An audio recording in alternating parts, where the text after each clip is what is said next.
కూడి వచ్చిన మీ అందరికీ మన రక్షకుడు ప్రభు అయిన యేసుక్రీస్తు వారి అతి శ్రేష్టమైన పరిశుద్ధమైన నామములో అందరికీ వందనములు, అందరికీ శుభములు తెలియజేయుచున్నాను. మంచిది. మరి గడిచిన మాసమంతయు కూడా దేవుడు మనల్ని కాచి కాపాడి ఈ మాసములోనికి ప్రవేశపెట్టిన దేవునికి మనమందరము కూడా కృతజ్ఞతాస్తుతులు చెల్లించవలసిన వారమై ఉంటున్నాము. మరి గత వారము మనం ఏం నేర్చుకున్నామండి? పోయిన వారము కుటుంబ ప్రార్థన ప్రాముఖ్యత అన్నది పోయిన వారం మనం అందరం కూడా నేర్చుకున్నాము. కాబట్టి మరి ఆ వాక్యం విన్న తర్వాత ఎంతమంది కుటుంబాల్లో కుటుంబ ప్రార్థన చేసుకుంటున్నారో, ఎంతమంది యేసుక్రీస్తు వారు మా గృహములోనికి రావాలని ఎంతమంది ఆసక్తి కలిగి ఉన్నారో మరి నిర్ణయాన్ని మీకే విడిచిపెడుతూ, ఎందుకంటే కుటుంబ ప్రార్థన యొక్క విలువ మీకు అర్థం కావాలి. ఇక ఈరోజు ఈ మొదటి ఆదివారమున ఒక అద్భుతమైన సందేశాన్ని మనమందరం కూడా వినబోతున్నాము.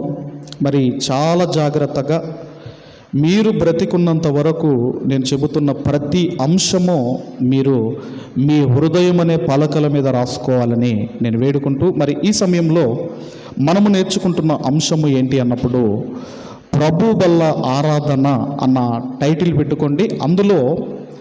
అందులో ప్రభు బల్ల ఆరాధనలో రొట్టె ద్రాక్ష రసము ఎందుకు తీసుకోవాలి, రొట్టె ద్రాక్ష రసము ఎందుకు తీసుకోవాలి, ఎలా తీసుకోవాలి, ఎప్పుడు తీసుకోవాలి, ఎవరు తీసుకోవాలి, తీసుకోకపోతే ఏమవుతుంది? ఎన్ని చెప్పానమ్మా? ఇప్పుడు ఎన్ని చెప్పానమ్మా? రొట్టె ద్రాక్ష రసము ఎందుకు తీసుకోవాలి, రెండవది ఎలా తీసుకోవాలి, మూడవది ఎప్పుడు తీసుకోవాలి, నాలుగవది ఎవరు తీసుకోవాలి, ఐదవది తీసుకోకపోతే ఏమవుతుందో, ఈ 5 విషయాలు మీకు చెప్పి నేను ముగింపులోనికి వెళ్ళిపోతాను. రొట్టె ద్రాక్ష రసము తీసుకోవాలని చాలామందికి తెలుసు, అది చాలా అవసరమని చాలామందికి తెలుసు. కానీ ఎంత అవసరమో ఈరోజు మనము నేర్చుకోబోతున్నామో అందులో మొదటి విషయమే రొట్టె ద్రాక్ష రసము ఎందుకు తీసుకోవాలి అన్న పాయింట్ను ఇప్పుడు మనము ఆలోచన చేద్దాము. ఎందుకు తీసుకోవాలి రొట్టె ద్రాక్ష రసము అన్నప్పుడు యోహాను సువార్త 5వ అధ్యాయము 53వ వచనాన్ని మనమందరము కూడా చదువుకుందాము. 53వ వచనం. కావున యేసు ఇట్లనెను, మీరు మనుష్య కుమారుని శరీరమును తిని ఆయన రక్తమును త్రాగితేనే కానీ మీలో మీరు జీవము గలవారు కారు. ఇక్కడ మీరు చూడగలిగితే ఏమంటున్నాడు అంటే, ఇందులో ఈ ప్రభువు బల్ల ఆరాధనలో మీరు పాలు పొందితేనే మీరు జీవము కలిగిన వారు, లేకపోతే మీరు జీవము లేనివారు అని గ్రంథకర్త ఇక్కడ పొందుపరిచాడు. ఇప్పుడు దేహానికి జీవము కావాలి అంటే ఆహారం కావాలి. ఆహారం లేదనుకోండి దేహము నీరసించిపోతుంది అన్నది ఎంత నిజమో, అలాగే ఆత్మకు జీవము కావాలి అంటే రొట్టె ద్రాక్ష రసము తప్పకుండా ఇందులో మనము పాలు పొందాలి. అందుకే ఒక టిఫిన్ విషయంలో కావచ్చు, ఒక లంచ్ విషయంలో, ఒక డిన్నర్ విషయంలో ఎంత ఆసక్తి కలిగి ఉంటామో ప్రభువు బల్ల ఆరాధనలో కూడా మనము నేను ప్రభు సంస్కార భోజనములో నేను పాలు పొందాలి అన్న ఆ యొక్క ఆసక్తి మనలో కూడా ఉండాలి. కాబట్టి ఇక్కడ ఏం చెబుతున్నాడు అంటే, మీరు ఈ ప్రభువు బల్ల ఆరాధనలో పాలు పొందితేనే జీవము కలిగిన వారు, లేకపోతే మీరు జీవము లేని వారు. ప్రాణం ఉండొచ్చు మీలో ప్రాణం ఉండొచ్చు, కానీ మీరు జీవము లేనివారు. అందుకే ప్రకటన గ్రంథంలో కూడా అంటాడు, నీవు జీవించుచున్నావన్న పేరు మాత్రం ఉన్నది కానీ నీవు మృతుడవే. బ్రతికే ఉన్నాడు కానీ కోమాలో ఉన్నాడు. యూజ్ ఏంటి? బ్రతికే ఉన్నాడు మనిషి, కానీ కోమాలో ఉన్నాడు. కాబట్టి ఇప్పుడు బ్రతికి ఉన్నా చచ్చిన వానితో సమానం. కాబట్టి ఇందులో ఎందుకు పాలు పొందాలి అంటే, మీకు జీవము కావాలి అంటే ఇందులో మీరు పాలు పొందాలి. అందుకే ఈ రోజుల్లో కూడా నటండి, ఎవరిని కూడా బాగున్నారా అండి అని అడగకూడదట. బాగున్నారా అండి అని అడగకూడదట. ఎందుకు అడగకూడదు అంటే ఎవరిని గదిలిచ్చిన షుగర్లు, బీపీలు ఇవేనండి, ఏదో ఒక రోగం. మరి ఏమడగాలండి అన్నప్పుడు ఏమండి మీరు బిజినెస్ బాగా జరుగుతుందా, ఉద్యోగం బాగా చేసుకుంటున్నారా అని అడగాలట. ఎందుకంటే ఇక్కడ చెబుతున్నాడు మొదటి విషయము, ప్రభువు వల్ల ఎందుకు తీసుకోవాలి అంటే మీకు జీవము కావాలి, మీరు జీవము కలిగిన వారు కావాలి అంటే ఇందులో మీరు పాలు పొందాలి. ఇందులోనే ఇక రెండో విషయాన్ని కూడా మీరు చూడగలిగితే 54వ వచనాన్ని మనం అందరము కూడా చదువుకుందాము. 54వ వచనము, నా శరీరము తిని నా రక్తము త్రాగువాడే నిత్య జీవము కలవాడు. ఇందులో ఎందుకు పాలు పొందాలి అంటే మీరు నిత్యము జీవించాలి అంటే. ఈరోజు మనం దేవుణ్ణి నమ్మేది ఎందుకన్నప్పుడు, ఇంత భక్తి, ఇంత పవిత్రముగా, ఇంత పరిశుద్ధముగా ఎందుకు బ్రతకాలి అన్నప్పుడు, నాకు మరణము తర్వాత మరొక బ్రతుకు ఉన్నది. అందుకే క్రైస్తవుల నిరీక్షణ ఏంటంటే నిత్య జీవము, నిత్య జీవము, నిత్య జీవము. నాకు మరణము తర్వాత మరొక జీవితం ఉన్నది. ఆ నిత్య జీవము మనము పొందుకోవాలి అంటే ఈ ప్రభు వల్ల ఆరాధనలో మనము పాలు పొందాలి. మొదటిది జీవము రావాలి అంటే పాలు పొందాలి. రెండవది నిత్య జీవము పొందుకోవాలి అన్న ప్రభువు బల్ల ఆరాధనలో మీరు పాలు పొందాలి. ఇది రెండవది. అయితే మూడవది మనము చూడగలిగితే అదే యోహాను సువార్తలో 54వ వచనములో, అంత్యదినమున నేను వానిని లేపుదును, అంత్యదినమున నేను వానిని లేపుదును. అంత్యదినము అంటే మన యొక్క చివరి దినము, ఏదైతే మన మరణం తర్వాత చివరిది, ఆ మరణం రోజు ఏదైతే ఉందో ఆ చివరి దినమున మీరు లేపబడాలి అంటే మీరు పునరుత్థానము పొందుకోవాలి అన్న ఈ ప్రభువు బల్ల ఆరాధనలో మీరు పాలు పొందాలి. ఒకటి జీవము కొరకు, రెండవది నిత్య జీవము కొరకు, మూడవది మీరు పునరుత్థానము పొందుకోవాలి అంటే ఈ ప్రభువు బల్ల ఆరాధనలో మీరు పాలు పొందాలి. ఇక నాలుగవది మనం చూడగలిగితే 55వ వచనం చదువుకుందాం. నా శరీరము నా రక్తము నిజమైన పానమునై ఉన్నది. నా శరీరము తిని నా రక్తము త్రాగువాడు నా యందును నేను వాని యందును నిలచియుందును. ఇక్కడ ఏమంటున్నాడు అంటే రొట్టె ద్రాక్షరసము అంటే, రొట్టె అంటే ఆయన శరీరానికి సాదృశ్యముగా ఉన్నది, ద్రాక్షరసము ఆయన యొక్క రక్తానికి సాదృశ్యముగా ఉన్నది. ఎవరైతే ఈ రొట్టె ద్రాక్షరసము ఎవరైతే ఇది తీసుకుంటున్నారో ఆయన అంటున్నాడు, నేను వాని యందు ఉంటాను, అతడు నా యందు ఉంటాడు. నేను అతని యందు ఉంటాను, అతడు నా యందు ఉంటాడు. ఎంత గొప్ప భాగ్యము చూడండి. దేవుడే మన యందు ఉంటే ఎంత ఆశీర్వాదం, ఎంత దీవెన మీరు ఆలోచించండి. 4వ చెబుతున్నాడు, దేవుడు మీ యందు ఉండాలన్నా, మీరు దేవుని యందు ఉండాలన్నా ఈ ప్రభు బల్ల ఆరాధనలో మీరు పాలు పొందాలి. ఇప్పుడు ఎందుకు తీసుకోవాలి ప్రభు వల్ల ఆరాధన అన్నప్పుడు 4 విషయాలు. ఒకటి జీవము కొరకు, అలాగే నిత్య జీవం పొందుకోవడానికి. మూడవది అంత్యదినమున మనం లేపబడాలి అంటే, పునరుత్థానం మనం పొందుకోవాలి అంటే ఈ ప్రభు వల్ల పొందుకోవాలి. 4వది దేవుడు మన యందు ఉండాలి అన్నా, మనము దేవుని యందు ఉండాలి అన్నా ఈ ప్రభువు బల్ల ఆరాధనలో మనము పాలు పొందాలి. కాబట్టి ఎందుకు తీసుకోవాలి అంటే ఈ 4 విషయాలు జ్ఞాపకం ఉంచుకోండి. రైట్. తర్వాత ఎలా తీసుకోవాలి అది కూడా తెలియాలి కదండి. ప్రభువు బల్ల ఆరాధనను మనం ఎలా తీసుకోవాలి అన్నప్పుడు దయచేసి లూకాసు వార్త 22వ అధ్యాయము, లూకాసు వార్త 22వ అధ్యాయము 19వ వచనాన్ని మనం అందరము కూడా చదువుకుందాం. 22:19. ఆ, ఆ, దానిని విరచి,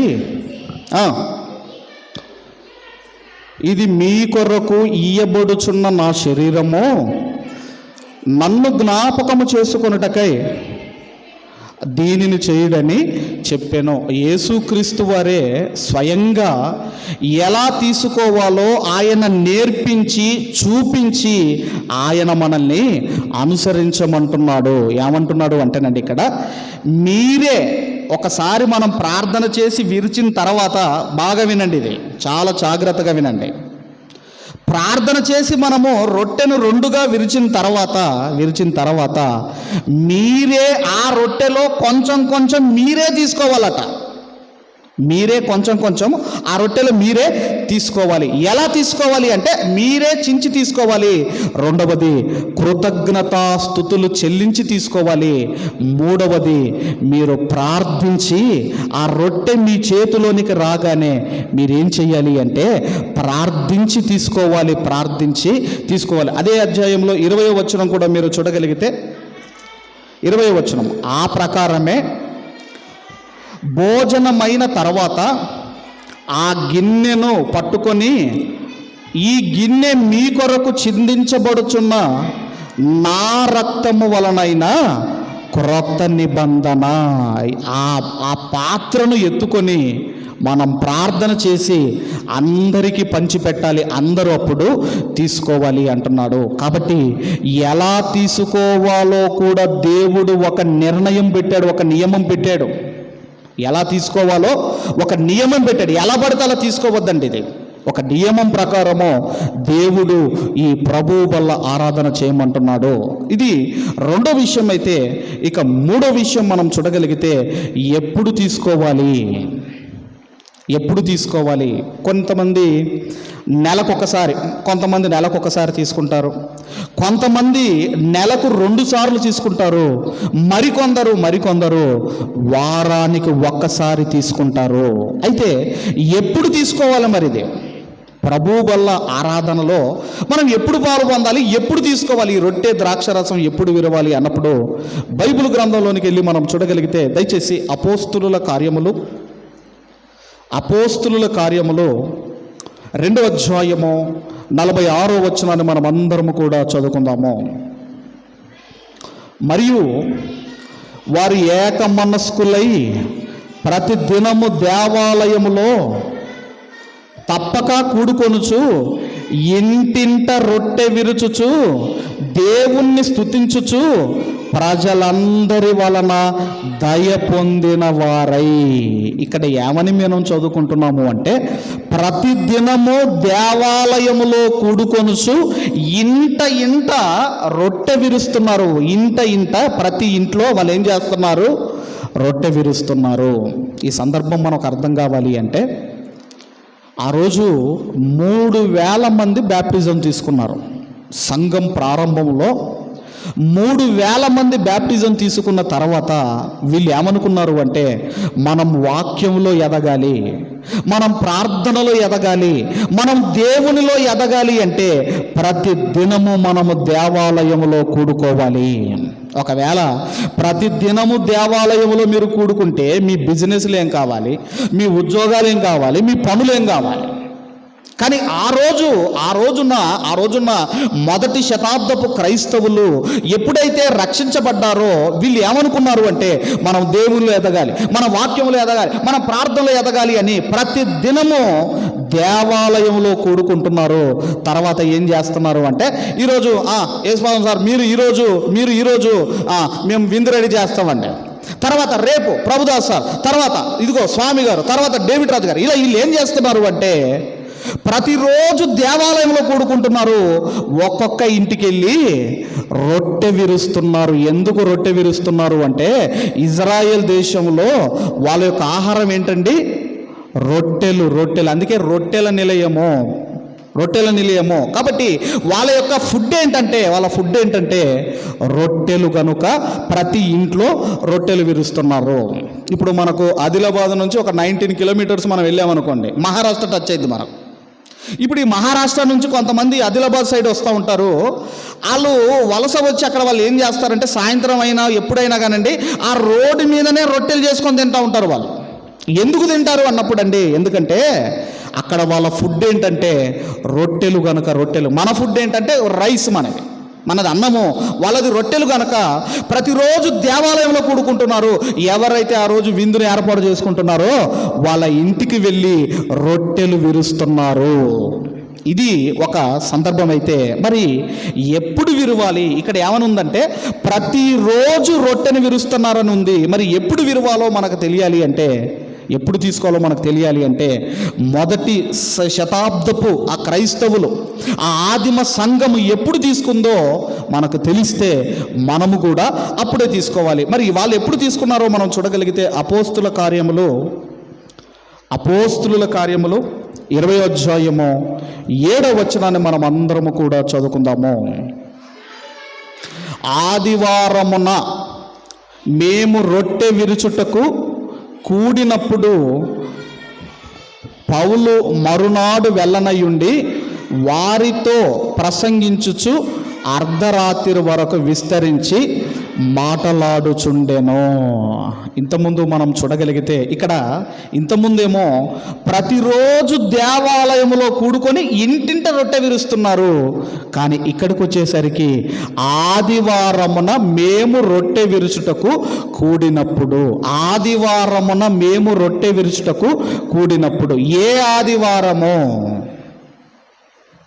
ఏ ఆదివారమో? స్కూల్స్ ఉన్నాయండి, స్కూల్స్ ఉన్నాయి. ఆదివారం సెలవు అని ఉంటుంది. ఏ ఆదివారం?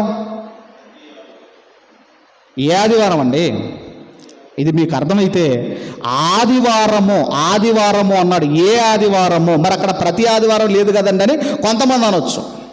కానీ మీరు ఆలోచన చేయగలిగితే 2వ అధ్యాయం 46వ వచనంలోనేమో ప్రతి దినము కూడుకుంటున్నారు, రొట్టె విరుస్తున్నారు.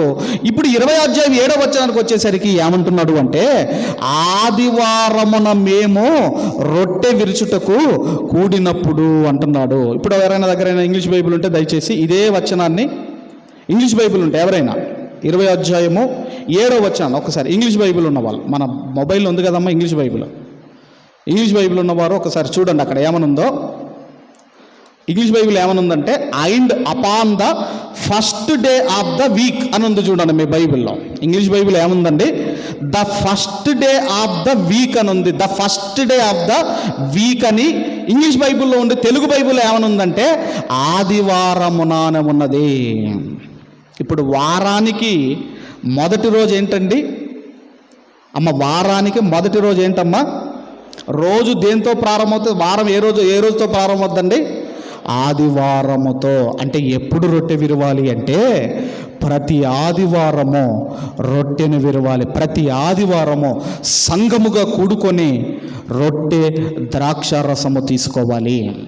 కాబట్టి ఎప్పుడు తీసుకోవాలి అంటే ప్రతి ఆదివారమున, the first day of the week, ప్రతి ఆదివారమున రొట్టె విరవాలి. ప్రతి ఆదివారమున రొట్టె విరవాలి. రైట్, ఎప్పుడు తీసుకోవాలో మనకు అర్థమైంది. ఇప్పుడు ఎవరు తీసుకోవాలి? 4వ ప్రశ్న ఏంటండి? ఎవరు తీసుకోవాలి అన్నప్పుడు మన అందరికీ తెలుసండి. ఎవరు తీసుకోవాలంటే బ్యాప్టిజం తీసుకున్న వాళ్ళు తీసుకోవాలి.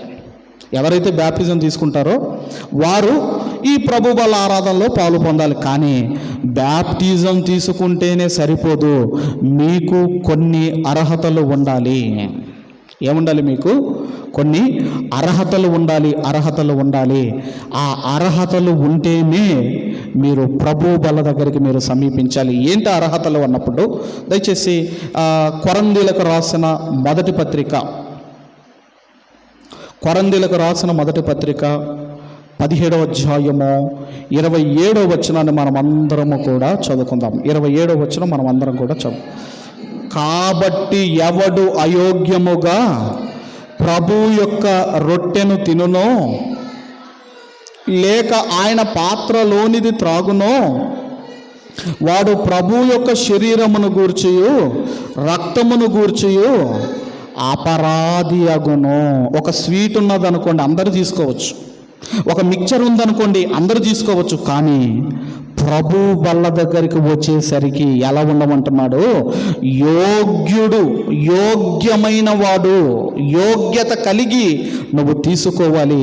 లేకపోతే నీవు అపరాధివి అవుతావు, నువ్వు అపరాధివి అవుతావు. ఎందుకంటే ఆయన శరీరమును తీసుకోవాలి అంటే ఆయన మాట వినాలి. ఆయన మాటలు ఎలా తీసుకోమంటున్నాడు అంటే యోగ్యుడుగా నువ్వు ఉండాలి, యోగ్యుడుగా నువ్వు ఉండాలి. అప్పుడు దాని దగ్గరికి నువ్వు సమీపించాలి. 28వ వచనంలో కాబట్టి ప్రతి మనుషుడు తన్ను తాను పరీక్షించుకొనవలెను, అలాగు చేసి ఆ రొట్టెను తిని ఆ పాత్రలోనిది త్రాగవలెను. ఇక్కడ ఏమంటున్నాడు అంటేనండి, ఇక్కడ ఇచ్చే పాత్రను పరీక్షించకు, ఇచ్చే వ్యక్తులను చూడకు. ఒకటి, ఇచ్చే పాత్రను పరీక్షించకు, ఇచ్చే వ్యక్తిని కూడా నువ్వు చూడకు. చాలామంది నేను ఫలాని వ్యక్తి ఇస్తే తీసుకోనండి, నేను ఫలాని వ్యక్తులు ఇస్తే నేను తీసుకోనండి, వాళ్ళు మంచి వాళ్ళు కాదండి, వాళ్ళు చెడ్డవాళ్ళని కొంతమంది తీసుకోరు. కానీ దేవుడు ఏమంటున్నాడు అంటే అతను మంచివాడో చెడ్డవాడో తీర్పు తీర్చేది దేవుడు గనక అది నీకు అనవసరము. కానీ నీ పని ఏంటంటే, మన పని ఏంటంటే ఆ పాత్ర మంచిదా లేదంటే ఆ మనిషి మంచోడు కాదని నువ్వు తీసుకోకుండా ఉండకూడదు, వాళ్ళను పరీక్షించకూడదు. నిన్ను నీవు పరీక్షించుకోవాలి. వాళ్ళను పరీక్షించటం కాదండి. చాలామంది వాళ్ళను పరీక్షిస్తూ ఉంటారు. ఇప్పుడు యేసుక్రీస్తు వారు ఇస్కరియోతు యూదాకు ఒక ముక్క ముంచి ఆయనకి ఇచ్చాడు కదండి. ఇచ్చిన తర్వాత ఏం జరిగింది? అతనిలోనికి అపవాది దూరింది అని మనం చదువుకుంటాం. అంటే ఇప్పుడు ఇచ్చిన వ్యక్తి మంచివాడు కాదా? అందుకే ఏమంటున్నాడు అంటే ఆ పాత్రను చూడకు, ఆ తర్వాత ఆ వ్యక్తులను చూడకు, ముందు అది నీ దగ్గరికి వచ్చినప్పుడు ఇది తీసుకోవడానికి నేను యోగ్యమైన వాడనా, ఆ అర్హత నాలో ఉన్నదా అని నిన్ను నీవు పరీక్షించుకోవాలి. అందుకే యోగ్యమైన వాడు అంటే అర్థం ఏంటంటే తన్ను తాను పరీక్షించుకునేవాడు, తన్ను తాను పరీక్షించుకున్నవాడే యోగ్యమైన వాడు. ఇంతకీ యోగ్యమైన వాడు అన్నదానికి మరలా మనము అర్థాన్ని ఆలోచన చేయగలిగితే ఇంతకీ ఎవరు యోగ్యమైన వాడు, ఎలా యోగ్యత మనం పొందుకోవాలి అన్నప్పుడు దయచేసి మత్తయి సువార్త 5వ అధ్యాయము 23వ వచనాన్ని చదువుకుందాం. 23-24. బలిపీఠమునొద్ద అర్పణమును అర్పించుచుండగా నీ మీద నీ సహోదరునికి విరోధమేమైనను కలదని అక్కడ నీకు జ్ఞాపకం వచ్చిన ఎడలా, అక్కడ బలిపీఠమును ఎదుటనే నీ అర్పణము విడిచిపెట్టి మొదట వెళ్ళి అతనితో సమాధానపడుము, అటు తర్వాత వచ్చి నీ అర్పణము అర్పించుము. బలిపీఠము అంటేనండి క్రీస్తు బలికి సాదృశ్యముగా ఉన్నది. ఆయన శరీరమేమో రొట్టెకు సాదృశ్యముగా ఉంటే ఆయన యొక్క రక్తము ఇదిగోనండి ద్రాక్షారసానికి సాదృశ్యముగా ఉంటే, ఇక్కడ ఎప్పుడైతే ప్రభు బల దగ్గరికి సమీపిస్తావో, ప్రభు బల దగ్గరికి ఎప్పుడైతే మీరు సమీపిస్తారో వెంటనే మనకు అతని మీద విరోధం లేదు, మనకు ఆ వ్యక్తి మీద విరోధం లేదు, ఆ వ్యక్తికే మన మీద విరోధం ఉన్నదనుకోండి, అది మీకు జ్ఞాపకం వచ్చిందనుకోండి, వెంటనే ఏం చేయాలి? మీరు వెళ్ళి సమాధాన పడాలి. మీరే వెళ్ళాలటండి, మీరే వెళ్ళి సమాధాన పడాలి. ఎందుకు సమాధాన పడాలి అంటే ఇదిగోనండి, ఆదివారమున నేను రొట్టెలో పాలు పొందాలి, రొట్టె ద్రాక్షారసములో నేను పాలు పొందాలి అంటే నాకు విరోధం ఏమీ లేదు, ఆ వ్యక్తికే విరోధం ఉన్నది, అయినా నేనే వెళ్ళి సమాధాన పడాలి. అప్పుడు ఈ రొట్టె ద్రాక్షారసములో నేను పాలు పొందాలి. అది భార్యాభర్తలైనా శనివారము లోపు సమాధాన పడిపోవాలి. ఒకవేళ భర్తది తప్పున్నా భార్యది తప్పున్నా శనివారం లోపు సమాధాన పడిపోవాలి. ఎందుకంటే ఆదివారమున ప్రభు బల ఆరాధనలో మేము పాలు పొందాలి. ఒకవేళ ఆ వ్యక్తి ఆదివారం వచ్చిన తర్వాత నేను సమాధాన పడతానులే అని అనుకున్నారు అనుకోండి, ఇప్పుడు ఆ వ్యక్తి రాలేదు, ఇప్పుడు మరి పరిస్థితి ఏంటి? ఇప్పుడు ఆ వ్యక్తి రాలేదండి, ఇప్పుడు పరిస్థితి ఏంటి?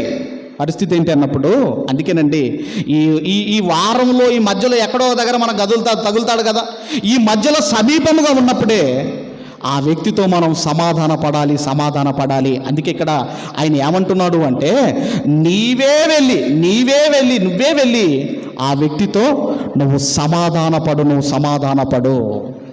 ఎందుకు సమాధాన పడాలి అంటే, నువ్వు ప్రభువు వల్ల ఆరాధనలో పాలు పొందాలి.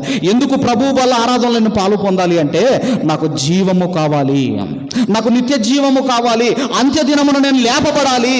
ఇదిగో ప్రభువు నాయందు ఉండాలి, నేను ప్రభువునందు ఉండాలి అంటే, ఈ ప్రభువు వల్ల ఆరాధనలో నేను పాలు పొందాలి అని మనం ఏం చేయాలి అంటే, ఈ విషయములో మనము జాగ్రత్త పడాలి. మరొక వచనాన్ని కూడా మీరు చూడగలిగితేనండి, దయచేసి ఇక్కడ ఇంకొక విషయం కూడా మీరు ఆలోచన చేయగలిగితే, ఒక స్టోరీ కూడా ఉంది దీనికి. ఒక స్టోరీ ఏముందంటే ఒక మంత్రి గారికి ఒక కుక్క ఉందటండి, పెంపుడు ఆ డాగ్ ఉందంట. ఇప్పుడు ఈయనకి ఒక 2 రోజులు బయటికి ఊరికి వెళ్ళాలి, టూర్ పడింది. ఇప్పుడు ఈ కుక్కని ఏం చేయాలి అని ఆ మంత్రి గారి ఇంటి ముందు ఉండే వాచ్మెన్కు అప్పగించాడు. ఇప్పుడు ఈ వాచ్మెన్ ఎలాంటి వాడట, అసలు కుక్కలంటే ఈ వాచ్మెన్కు పడదటండి.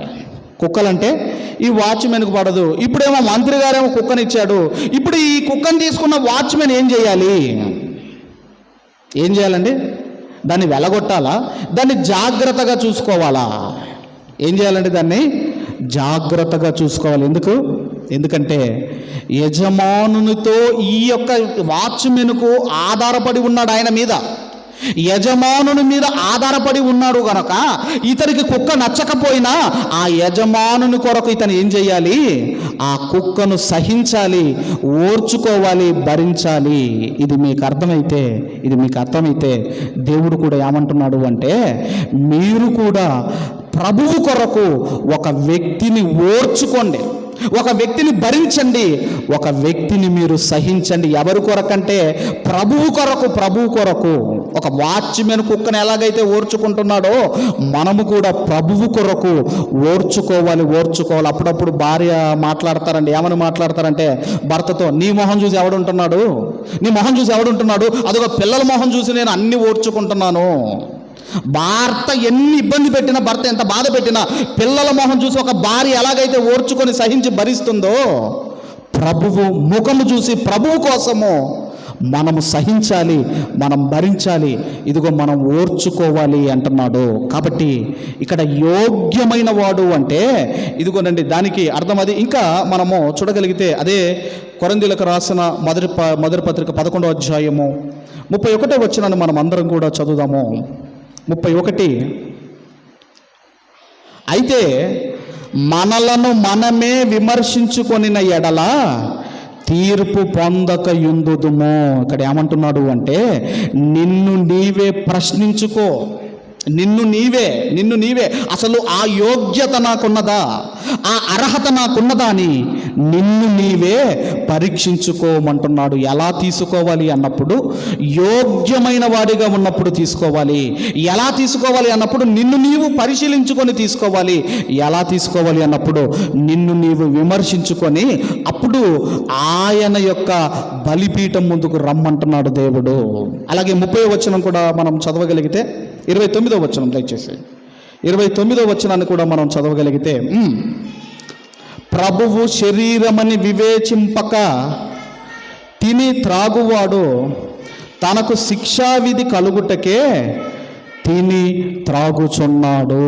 అసలు ఇది ఎందుకు తీసుకోవాలో, ఎలా తీసుకోవాలో, దీన్ని తీసుకునేటప్పుడు కూడా ఎలా తీసుకోకుండా, ఒక వివేచన లేకుండా, ఒక వివేచన జ్ఞానం లేకుండా దాంట్లో పాలు పొందొద్దు అంటున్నాడు.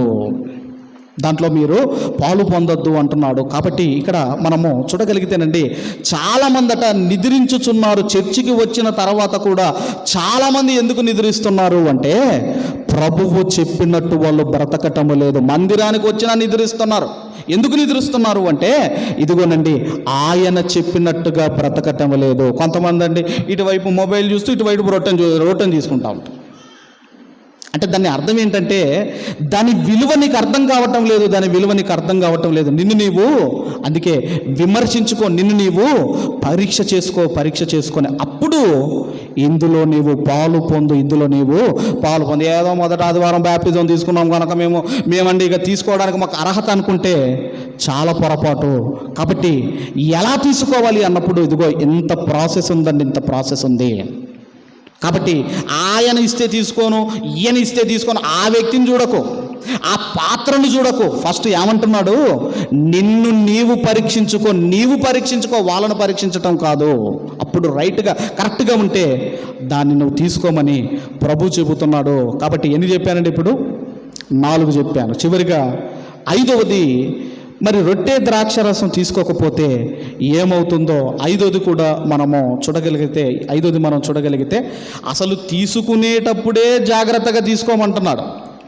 యోగ్యమైన మనసు కలిగి తర్వాత నిన్ను నీవు పరీక్షించుకొని, నిన్ను నీవు విమర్శించుకొని తీసుకోకపోతేనే శిక్ష అంటున్నప్పుడు, నువ్వు అలా తీసుకోకపోతే శిక్ష అంటున్నప్పుడు మొత్తానికే మీరు తీసుకోవటం లేదనుకోండి, పూర్తిగా మీరు తీసుకోవటం లేదనుకోండి, మరి ఇంకెంత శిక్ష ఉంటుందో మీరు ఆలోచించండి.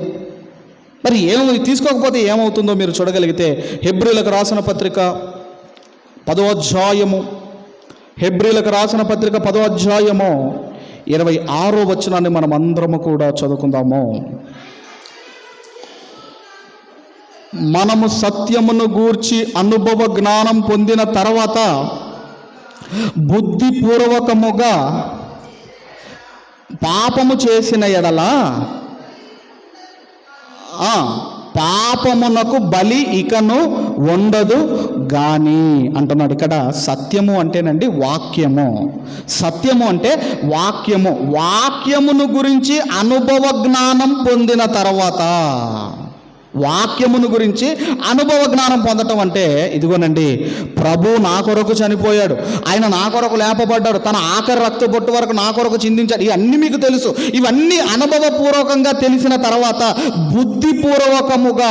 బుద్ధిపూర్వకముగా ఒకవేళ ఇందులో మీరు పాలు పొందకపోతే, ఈ రొట్టె ద్రాక్షరసం మీరు తీసుకోకపోతే నీ పాపమునకు ఇక బలి ఉండదు, మీ పాపమునకి ఇక బలి ఉండదు అంటున్నాడు. నీకు తెలుసు, ఎలా తీసుకోవాలో తెలుసు, ఎందుకు తీసుకోవాలో తెలుసు, కానీ అలా మీరు తీసుకోకపోతే ఏ పాపాలైతే దేవుడు మీ బ్యాప్టిజంలో క్షమించాడో వాటిని దేవుడు మరలా జ్ఞాపకం చేసుకుంటాడు.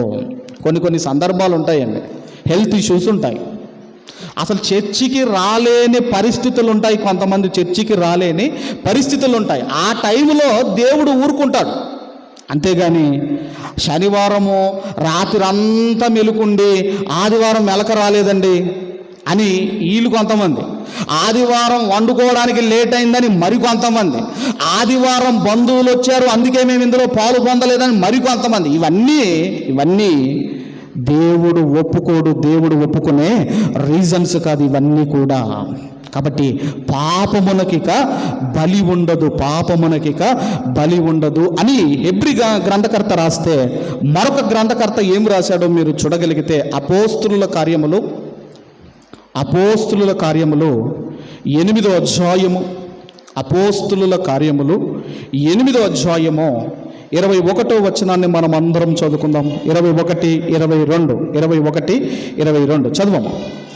నీ హృదయము దేవుని ఎదుట సరైనది కాదు గనుక ఈ కార్యమందు నీకు పాలు పంపులు లేవు, కాబట్టి ఈ నీ చెడుతనమును మానుకొని మారు మనసు నొంది ప్రభువును వేడుకొనుము. ఒకవేళ నీ హృదయ ఆలోచన క్షమించబడును. దేవా, ఇదిగో నాయనా, నేను ఆదివారం తీసుకోవటం మిస్ అయిపోయింది నాయనా, నన్ను క్షమించు తండ్రి, నేను తప్పు చేశాను తండ్రి, నన్ను క్షమించని ఒకవేళ మనస్సు మార్చుకొని మీరు అడిగితే ఒకవేళ అంటే ఆయన క్షమించవచ్చు, క్షమించకపోనవచ్చు. అందుకే అక్కడ అంటున్నాడు ఒకవేళ ఇప్పుడు మీ అబ్బాయిని కాలేజీలో జాయిన్ చేయాలండి, మంచి కాలేజీలో సీటు కావాలి.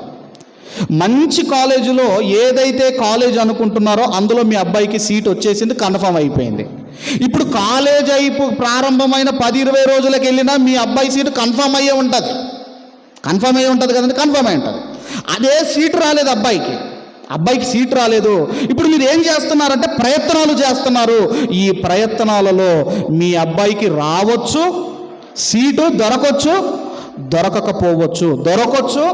దొరకకపోవచ్చు. ఇది మనకు అర్థమైతే దేవుడు కూడా ఏమంటున్నాడు అంటే, ఏదో బంధువులు వచ్చారని, ఫంక్షన్లు ఉన్నాయని, ఇవ్వని ఈ కారణాలన్నీ దేవుడికి చెప్పి ఒకవేళ ఆ రోజు మీరు గనక మిస్ అయితే దేవుడు అంటున్నాడు, ఒకవేళ మనసు మార్చుకొని నన్ను అడిగితే, ఒకవేళ ఆయన క్షమిస్తే ఆయన క్షమించవచ్చు. అంతేగాని వాంటెడ్లీ గనక ఇందులో గనక మానేస్తే మనకు క్షమాపణ లేదు. కాబట్టి ఈ 5 విషయాలు మీరు జ్ఞాపకం చేసుకోండి. మళ్ళీ చెబుతున్నాను, ఈ 5 విషయాలు. ఒకటి, ఎందుకు తీసుకోవాలి? ఒకటేంటండి, ఎందుకు తీసుకోవాలి? రెండవది, ఎలా తీసుకోవాలి?